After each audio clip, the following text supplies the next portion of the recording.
My name is Gary Rudkowski. Today is September 6th, 2006, and today I'll be interviewing Jeremy Stevens in Studio City, California for the Archive of American Television.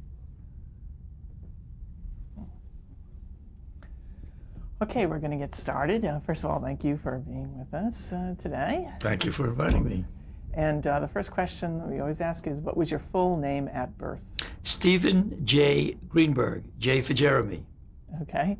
And where and when were you born? I was born March 16th, 1938 in Brooklyn, New York. And when and why did you change your name? Well, we'll get to it, I guess. I was always involved in writing and putting on plays and acting. And in Brooklyn College, I made the decision that I was going to be a professional. And I was acting at the time, too.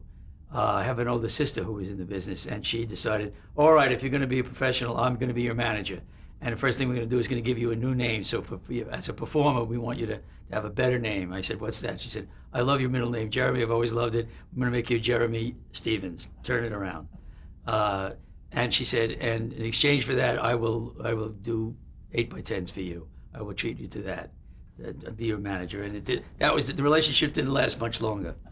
And I became Jeremy Stevens in college, and I have been ever since. I never changed it officially, but that's who I've become. And what is your sister's name?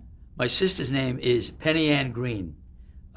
She was born Joanna Greenberg. She was a Broadway gypsy dancer who did leads in many shows that you'd know. I mean, classic shows like Can Can and Bye Bye Birdie and The Music Man. She did the bridge dance. She was a wonderful, wonderful dancer. She had been trained at ballet, and then as a teenager got into Broadway shows, and then eventually also became an actress too, and acted in some of the musicals. Do you have any other siblings? No. Did your career and her career, were they simultaneous when you started? Well, you know, she's now, I'm not supposed to tell you that she's older than me, but by now it doesn't matter. That was a long time ago. And she was still working when I became a professional, but shortly thereafter she started a family of her own. She's got 4 children, and she danced in a show all the way to her 7th month of pregnancy with her first child, and then hasn't worked since that time. So we didn't have much overlap. Did I ask you when you were born? 1938. And the date? March 16th. And you grew up? I was born in 38, and you're the one who's forgetting it. And you grew up in Brooklyn? I grew up in Brooklyn. Mm-hmm. And what were some of your hobbies as a growing up? Fighting, sports, softball, basketball, hockey, roller skating. You know, all of the physical activities, bike riding. I was always into also writing skits and entertaining friends and storytelling and putting on little puppet shows and making my own little puppet theater with clay figures and writing. I was always into writing.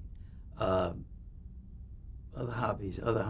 Well, kind of loved nature. I was brought up a block from the Brooklyn Botanical Gardens, which is a paradise. It's the Garden of Eden. And I loved going there.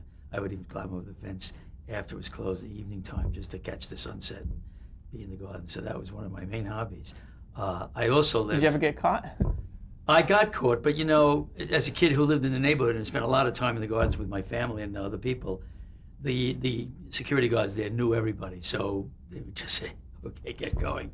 That was east of me. Actually, it was a half a block away. And a block and a half west of me was Ebbets Field, which still existed in Brooklyn, and the classic Brooklyn Dodgers. Everybody claims I was there, but I was. Like Jackie Robinson's first game in 1947. If anybody ever tells you they were there, and they tell you what a wonderful, brilliant player he was and what a great second baseman, they weren't there, because when Jackie came up, he was a first baseman. But so going to Ebbets Field was everybody's hobby in that neighborhood. Just as kids, one of our big hobbies was to stand on Franklin Avenue, and the ball players in those days came from downtown Brooklyn. They stayed at the Bassett Hotel, and they got off the subway, and they would walk right past our houses and our apartment houses to get to Ebbets Field. So we'd be out there with pictures of them to get them to sign autographs. And then we'd go down to Ebbets Field, and if we couldn't get a ticket from our parents, we'd try to, any extra tickets? Any extra tickets? You know, people, we were this tall. Any extra tickets? And occasionally a lucky thing would happen. Suddenly someone would say, "What are you doing here?" It would be one of my uncles. I'd say, "Come on, I'll get you a ticket." So Ebbets Field, that was a big hobby. It was a major hobby. Other hobbies, none that I remember. For a while I had some fish. They were dying a lot. It was a bad hobby. Did you have any athletic aspirations in terms of what did you want to be when you grew up? I thought I was going to be either a Major League Baseball player or an NBA basketball star. And I was about 2'3". I was a good shooter, so I'd go to the gym sometimes at night and get the janitor to let me in and practice shooting. And, like many kids, I'm sure, thought, with the way I can sink shots, I could just see myself in the future in the NBA. So I had aspirations, but, they faded away pretty quickly. What was your father's name and what did he do for a living? My father's name was Milton Greenberg. My father was a teacher who taught in about 4 blocks from my house, but not in the school I went to. He had his entire career as a 6th grade teacher in one school, in one classroom. And he did a whole career there. But you didn't have him as a teacher? No, my parents made it a point to send me to a school that they didn't teach. My mother was also a teacher. She was in Greenpoint in Brooklyn. But what was her name? Esther. Esther Greenberg. And born Esther Shallot. Where did you go to high school? Wait a minute. Now people know my code at Banks. Forget it. Cut that name. I went to Erasmus High School. And did you go to college? I went to Brooklyn College. And I went down Flatbush Avenue to Erasmus, took the bus to Erasmus from my neighborhood. And then when I graduated from Erasmus, I took the same bus, except I didn't get off at Erasmus. I went another 2 miles down to Brooklyn College. So you stayed in that same general area? I stayed in that same, I was the Brooklyn kid. And what was your major in college? My major, I started off as a psych major, but halfway through I switched to theater. What did your parents make of these decisions? My parents always wanted me to do whatever I wanted. I had lots of aunts and uncles, my generation. If you were a Jewish kid in Brooklyn, you were told, be a lawyer or a doctor. And my parents and a lot of my relatives also would push me to do that. But my parents, God bless them, always said, do what you want to do. Just do what you do. Find yourself, do what you want. And that was a nice thing. Was there a lot of humor in your household? Tremendous amount of humor. My parents were very funny. And my sister had a good sense of humor, too. So we had lots of laughter, a lot of joking. My dad was an awfully witty guy. My mom had a laugh that was so infectious. She was a great audience as well. She was a great storyteller. My mom would tell stories, and she had a great eye and ear for detail and for character, and funny stories too. But she was even more than a great raconteur. She was a great listener and a great audience and a great laugher. And that was an inspiration because, it gooses you if you're into telling funny stories or joking. The laughter gets you going, and my mom's laugh would actually bring to an end most of the time any comedy session, because when she started laughing at a certain point, she would laugh so hard that everybody else would laugh. It was so talk about infectious laughter. It was incredible. So we would all crack up. So there's 5 minutes of crying, laughing. So that was my family. Now, your parents were both teachers. Was there a concentration for you to be a good student, or were you a good student? I was a good student. I didn't apply myself very much, but I absorbed things pretty well, and I guess I had a natural interest. So on one hand, I didn't want to study and do homework, but I guess I had enough natural curiosity that I absorbed a lot, and so that I was a pretty good student, but not in terms of application, just in terms of osmoting. I was pretty good. And when did you graduate from college? I graduated from college in 1959. And so you stayed in New York, or did you? Where did you go to get a job, get work? Well, what I did was when I got out of college, I'll digress for a moment. Tell you, the theater department at Brooklyn College was tremendous. It was a terrific. We had a great plant. We had great theater. We had at the time something called an Eisenhower board, which was a state-of-the-art lighting setup, and wonderful faculty, and we good courses and did a lot of plays. And we also, being in New York was an advantage because in my senior year, we had one of our guest directors was Alan Schneider, who did Krapp's Last Tape and did the first, he did the first American presentation of Waiting for Godot. And then, of course, later on, this was after I worked with him, he did Virginia Woolf. I was afraid of Virginia Woolf. But Alan came in, was a guest director, and did 3 one-actors by Thornton Wilder. And it was a very profound experience for all of us in the department, because he was, as good as the department was, he was at another level. The work was at another level, and it was very exciting. And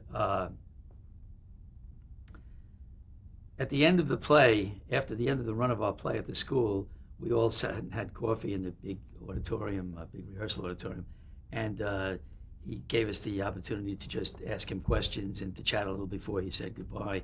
And lots of the students, because we were seniors, were asking him about the theater, and should I go into the theater was one of the big questions. Should I go in? And Alan was very, very articulate about why not to go into the theater. He said it's competitive.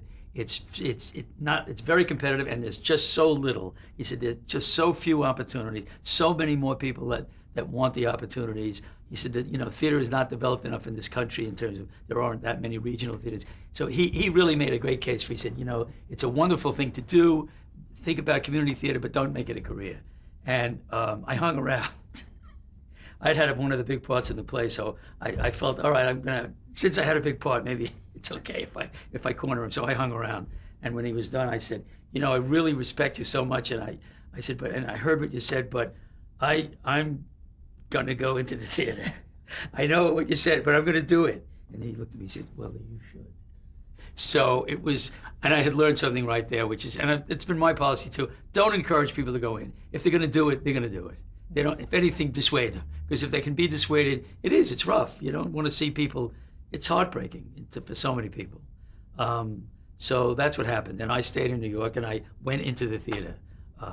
And you were acting, you were performing? I was performing, were you doing some writing as well, or no? I was writing, I was performing, and I was directing too. I was always interested in all 3. I always wanted to do plays. And was it dramatic or mostly comedic? Or both? Mostly comedic, yeah. My dramatic career was when I was in, people said, when did you start, in theater? Nobody once asked me that. I said, well, professionally, they said, no, but when did you really start in it? And I said, and I thought for a moment, and it's funny how we don't really look at our own lives, but at that moment I did, and I went, well, I was always doing it. When I was in nursery school, in Brooklyn, in a nursery school, it was in a house. It was in a 2-story house that was used as the school, and next to the house was a grass alleyway next to the house that led to the front yard. And I remember, I was 3, and I remember my friend Stevie Horowitz, who was in it, and 2 other kids whose names I had always forgotten. And it was during World War II. That's when I was brought up. And I was 3 years old, and I always had a clear memory of saying, all right, look, here's what we'll do, because we're going to play war. But I was saying, all right, here's how we'll do it. I said, Stevie, you run ahead, and you have a rifle, and you'll shoot the Japanese guy in that tree over there. I said, now, Eddie, when you come down, you get shot when you get to here. And I said, you stay in the background and throw a grenade, and I'm gonna lead the charge forward. And they started to go. I said, wait a minute, and I'll give the music as we go. And then when you fall down, you say this. And I was making a play out of it. I wasn't just playing, I was making a play. And when it dawned on me that, well, that's theater. That's the way I played. So I had that instinct to put on theater. And I wanted to do it all. Here's what you'll say, here's how it'll look, and I'm going to be in it. So I always wanted to be a triple threat. I always wanted to do it all. And so when I got out of college, I went to the HB studio. Well, actually, are these all the details you want? Do you want all this? Sure. When I got out of college, the first thing I did was I had $350 in the bank, and I had a buddy in college in the theater department, 2 buddies. And another one was also a writer, director, actor. So we decided we'd start a theater company. We were all 21 years old. We didn't know a thing. We didn't know anything even about a union. So we said, when we get out of school, we're in the theater, let's make it happen. Let's have a company. Triumvirate Productions, because there were 3 of us, and Henry Howard, Frank Rossito, and me. And we pooled our money. We had $1,000, and there was a play that I loved, The Rainmaker by N. Richard Nash. And I said, all right, Frank wanted to play The Rainmaker, and I wanted to direct it. And Henry wanted to produce it. So we did. And we took it off Broadway. We found a theater. We also found out there's a thing called a union, and that if you're not in equity, then there's a certain amount of they won't let you advertise. All kinds of restrictions were put on. We couldn't really make our play known, but we did it. And you know how when you start out and you know nothing, and there's nothing in your way, it was a kind of a magical production. People were really buzzing and carrying on when they saw this play. Afterwards, people wouldn't leave theater. It was kind of, it took off. But what we found out was we had very little money. We just paid a stipend to the actors we got. The actors that I cast, a lot of them, it turned out, were equity players who used different names so that they could work non-union. And suddenly realized, oh, well, there's a whole big structure, and you're not going to have your own theater company. No one's ever going to know you. So I also realized that I wanted more training. I felt like I needed to really get some formal training, the kind that I hadn't gotten in college, the kind that I felt, rightfully so, I wanted to learn from professionals. Working with Alan Schneider opened my eyes to the fact that, you know, professionals are at another level. So the HB studio in New York, Herbert Berghoff and Uta Hagen, who were married, had established the HB studio, which is a great training ground because it not only had classes, but it also had a theater. And their policy was to have only working professionals teaching playwriting, directing, acting, speech. Did you fencing. Did you study with either one of them, or you? I studied with Uta and Herbert, both. Mm-hmm. I studied with Uta for a number of years, and then she suggested one day, I said, what's Herbert like? Because, you know, Herbert was a character, was around the place, and I was in some of the plays that he directed, and I did a one actor that he directed that I wrote. And I said, what's Herbert like, Uta? You know, she said, you know what? You ought to study with him too. His approach he comes from the other end. You know, Uta was very technical, very, very, you know, think in terms of a car. She would teach you the mechanics of acting, from the generator to the computer, the whole business. You really take it apart and put it together again. But of course, she stressed that what you're doing is you're learning a technique that you use when you need it. Essentially, you know, what Herbert taught was you press the gas, you walk and you talk, and just tell the truth, you know, and find your impulses and start from that. Just essentially get real, you know, get real. So I studied with him too. Okay, now during this period, television was arriving. Do you remember the first time you saw television, the very first time? Sure. It's the same thing most of the people from my generation. Milton Berle. Remember when television came and like there'd be 2 or 3 people on the block who had television. You had to be rich to have a television set. And 2 or 3 people on the block had television sets. So of course on Tuesday night, there'd be a mob of people in those 3 different apartments. The rest of the block essentially was divided up into these 3 places, and it was Milton Berle. And I remember the first time I saw it, and it was a kick. What was it like watching him? I mean, did you like the humor? I thought it was hilarious.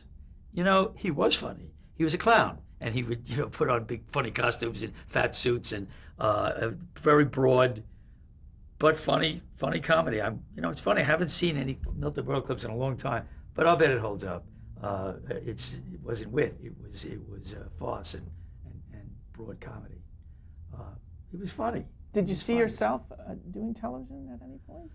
Well, I never really thought about it. I mean, I assumed that I was going to do it all. I assumed that I felt that I wanted to just write and act and direct, and I didn't know yet which one I would go for, but I always thought I would be doing it. And probably the things that I think hit me hardest were Sid Caesar. Now, when Sid Caesar came on the air, I prepared an hour before that show was going on. No one could talk. I was just getting ready and getting in my room, making sure I'd eaten. I mean, that he was God, Sid Caesar to me. I loved him so much, and I loved that show so much.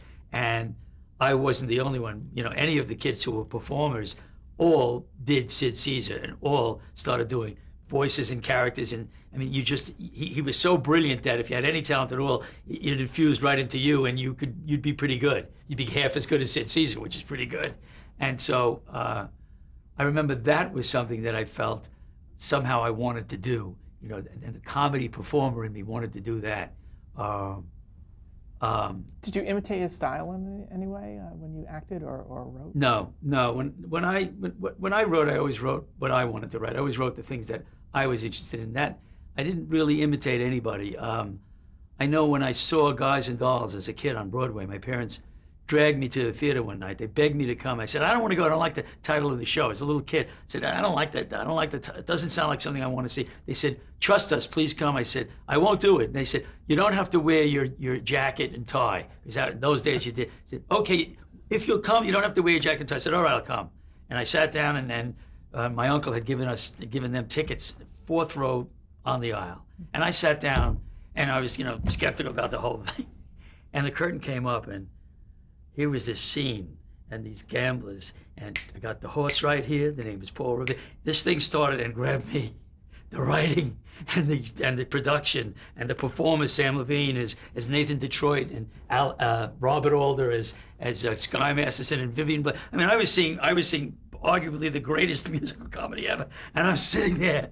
And by the time that thing finished, I went, "That's it. That's it. This is what I'm going to be doing. I'm gonna, and I looking at it, I was already intimidated. I went, I don't know how do you write something like this? How do you know all of this? But it was also inspiring, and I thought, that guy, Nathan Levine, I want to play that role one day, and I felt I could do that. How old were you? Let's see, it was, I'm thinking Guys and Dolls I was probably 11, 10 or 11. I have to check out what year it opened, because it was in the month old of the show. And getting back to your starting out in theater, how did you transition from your theater work to your first jobs in television? Well, I may need to go a little bit longer, because I was in theater a long time. Mm-hmm. A lot was going on. I'll run it for you, and you cut me off when you want, because people a long time from now are going to be seeing this, and I'm thinking, God, I want to give them a better impression of what was happening, not this rambling, trivial stuff. So cut me off where it becomes that. In fact, who's ever watching this in the future, stop watching, get out there, and forget about it. Go out there, just write your stuff. What happened was, when I got out of college, I produced our own play. Then I realized I wanted to get some training. I went to HB Studio.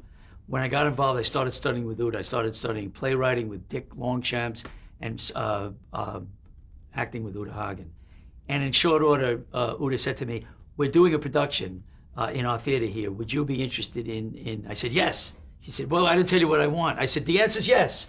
She said, well, we just need someone to run the sound for it. I said, yes. So I started running the tape recorder for the sound cues for this production, which was an adaptation of Fitzgerald's This Side of Paradise. And I stayed with it and kept doing it. It was a workshop production in their theater, but it was so good that they decided to take it to an off-Broadway theater, which they did, the Sheridan Square Playhouse. And when it went, I went with it. And they asked me to understudy a role, which of course I was happy to do. And then that guy who was playing it, this young fellow, got a chance to do a television show, so I went into the role. And I scored in it, and they gave me the role, and I was an equity actor. I became an equity actor right there, almost, I hadn't been out of school that long. So I started working. So as I studied over the years, I was working off Broadway and in the theater, and writing and directing and acting in the plays in the HB Foundation. It's called the HB Playwrights Foundation Theater. It still exists. Great place. So I worked off Broadway for a number of years, and here's how the transition to television happened. One day I found out that Bill Hickey, the actor Bill Hickey, was a teacher at HB and knew me. He'd put me in some of his plays. He was starting an improv group with some of his acting students. And I found that he was going to be doing this in the back room of a restaurant that had a little stage. But they were just going to work out there. They weren't going to do it for public. It was just a good little workspace. And I had always thought, that's what I do. I love to improvise formally, because it's what we do. Comedy writers are always improvising. And I went down and I asked Bill if I could work with him. He said, sure. And to make a long story short, That was my game. I loved improvising, and I was a strong improviser. And in short order, as there were 6 or 7 of us, these acting students. In short order, Bill one day said to me, "I'm not coming back anymore. I want you to run this group and do it." He said, "This is your fate." I said, "What do you mean? You're doing it?" He said, "This is your destiny. This is what you do. This is your destiny. I'm not coming back. I will not be here tomorrow night. You do it." And I did. And I worked with these kids and I was one of them, for about a year. And after I felt that we kind of really had enough basic technique, and the basic technique of improvisation is to stop having any technique, just in the moment, leap off the cliff and find it, essentially. And there's not much to know in terms of technique, which is you really stay in the moment, you really listen, you don't fight for laughs, you move toward truth, and then let your comedy sense come in. There's not really much technique, although there's a lot you can learn. Viola Spolin wrote a great book about improvisation, and there's a lot you can learn, but essentially what you're really learning is to be fearless. And when you gain that fearlessness in improvisation, you do it because when you gain the fearlessness, it's because you've dealt with the fear of the unknown. Improvise means not to see ahead. And to not see ahead is very risky. But that's, once you know that in not seeing ahead and not planning anything, you're in the moment, and you're going to be in the moment. And when you're in the moment, there's the magic. And there's where the inspiration will come from. Yourself, your partner. And once you get that lack of technique, and you simply do that, and you really to jump off the cliff and fly, you can fly. And our group started to fly after a year, and we decided to let people come in and watch us from the restaurant. And we scored. It was a great group. It was a terrific group. And at a certain point, after about 4 months working with the people, one night we had an opening act. A singer we knew would open for us. She brought a friend of hers down, and to see her sing, and he stayed on to watch the improv group. And the next morning, he wrote his review about us in the New York Times, because he was the New York Times theater reviewer, and it was a rave. And so when I came there the next night, there was a line. I couldn't get into this nightclub. There was a line around the mob outside. Well, that's New York. So we were a hit in a nightclub. And then people came down, and the producer said, "If you will write and structure this so that it has some set pieces in it as well as improv, I'll finance a legitimate theater production of this." And I said, "Fine, I'll do it." So I wrote a structured set for this whole thing and used some of the sketches that we'd done that were good. I formalized them and worked with the kids, and we got together and got a show going on, and we did it. And we opened off-Broadway in 1969, and we were the longest-running off-Broadway show that season, The Fourth Wall.